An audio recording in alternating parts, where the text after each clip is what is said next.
Assalamualaikum warahmatullahi wabarakatuh. Perkenalkan, saya akan mempresentasikan perkembangan arsitektur 2 tentang arsitektur metabolisme dan arsitektur organik. Arsitektur metabolisme. Arsitektur metabolisme adalah gerakan arsitektur modern yang berasal dari Jepang dan paling berpengaruh di tahun 1960-an sampai dengan trennya kira-kira dari akhir tahun 1950-an hingga awal 1970-an. Metabolisme kata menggambarkan proses memelihara sel-sel hidup.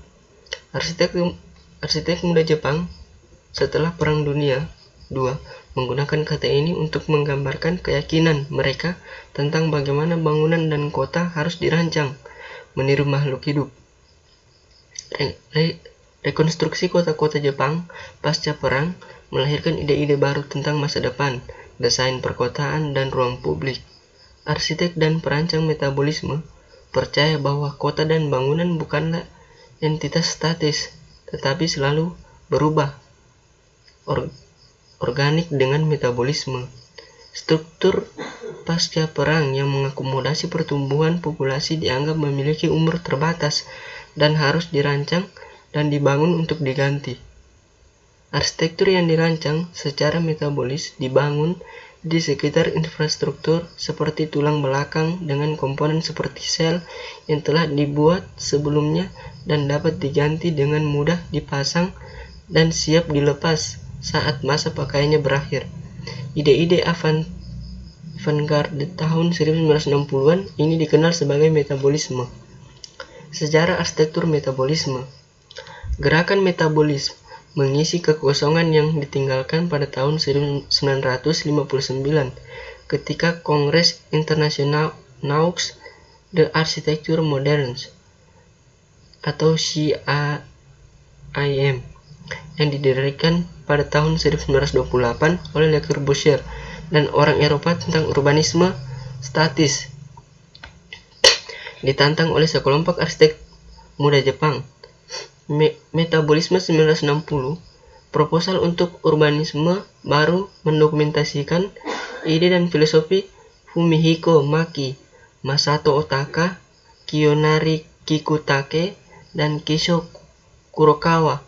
Banyak metabolis telah belajar di bawah Kenzo Tange di laboratorium Tange Universitas Tokyo. Pertumbuhan gerakan.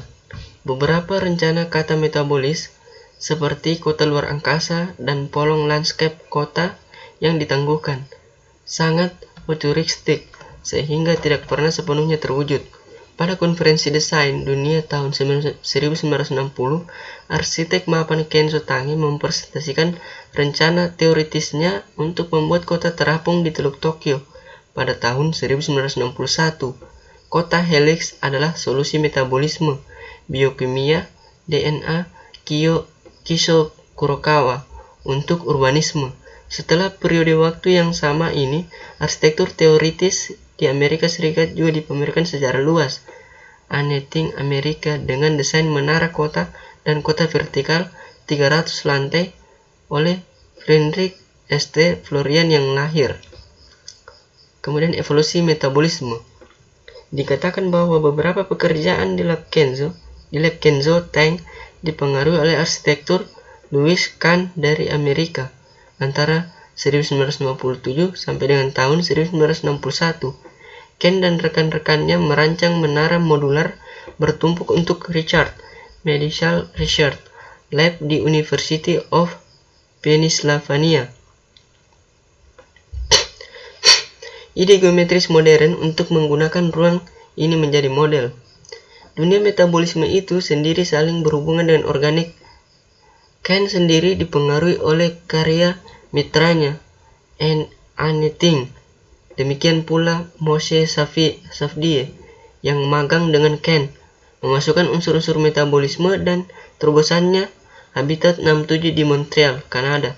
Beberapa orang akan berpendapat bahwa Frank Lloyd Wright memulai semuanya dengan desain cantilever dari menara penelitian Lillian Johnson tahun 1950. Akhir dari metabolisme. Pameran internasional 1970 di Osaka, Jepang adalah upaya kolektif terakhir dari arsitek metabolis Kenzo Tang dikreditkan dengan rencana induk untuk pameran di Expo 70. Setelah itu, arsitek individu dari gerakan tersebut menjadi mandiri dan lebih mandiri dalam karir.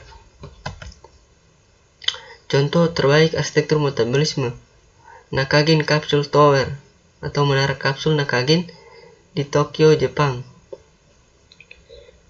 The Nakagin Capsule Tower merupakan gedung perumahan dan gedung perkantoran dirancang oleh arsitek Kiso Kurokawa dan terletak di Shimbashi, Tokyo, Jepang. Selesai dibangun pada tahun 1972.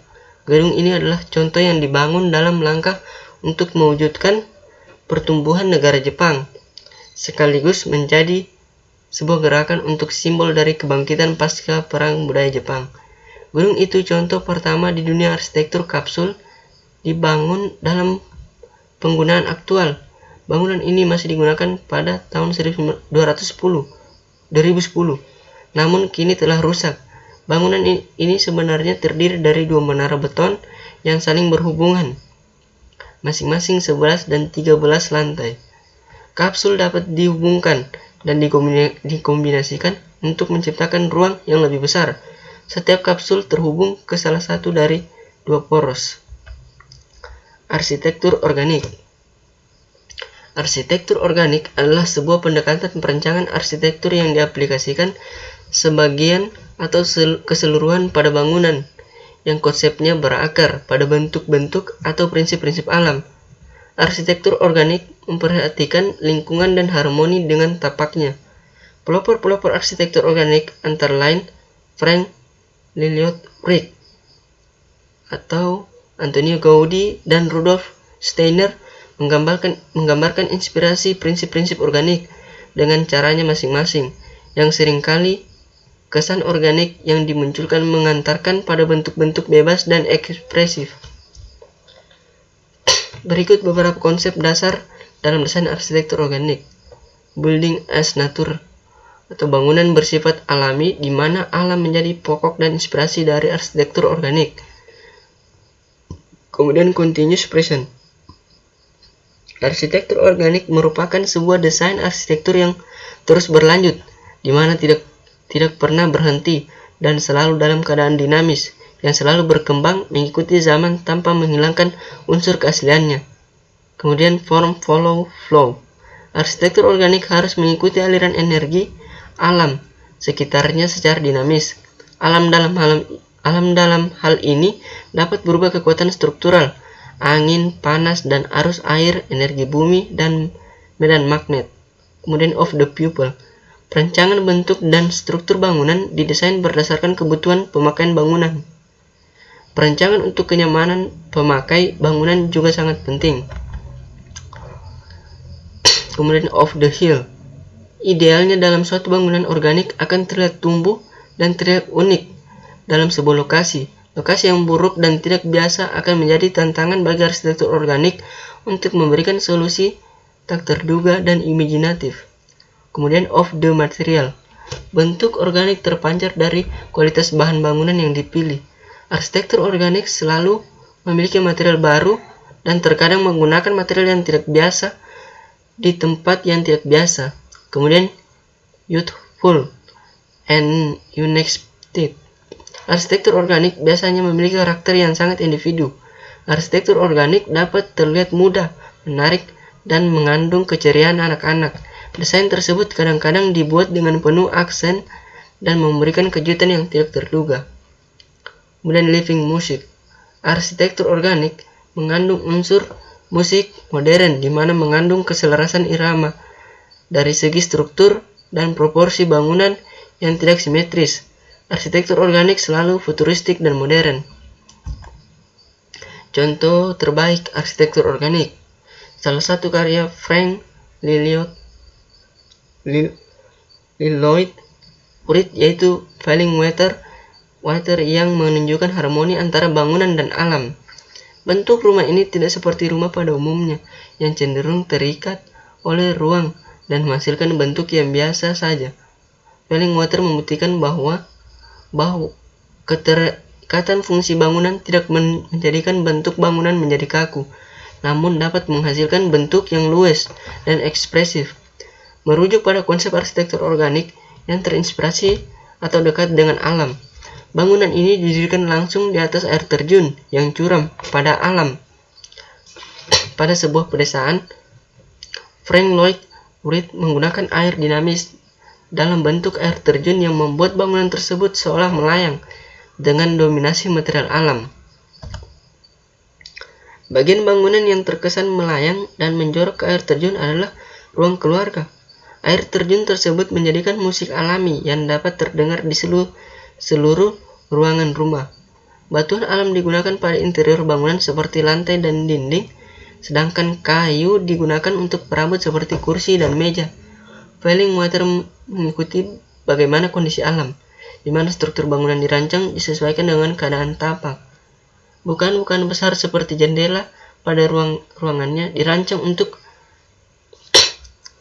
merasakan keindahan alam dan juga dapat dijadikan sebagai masuknya penghawaan dan pencahayaan alami. Sekian dan terima kasih.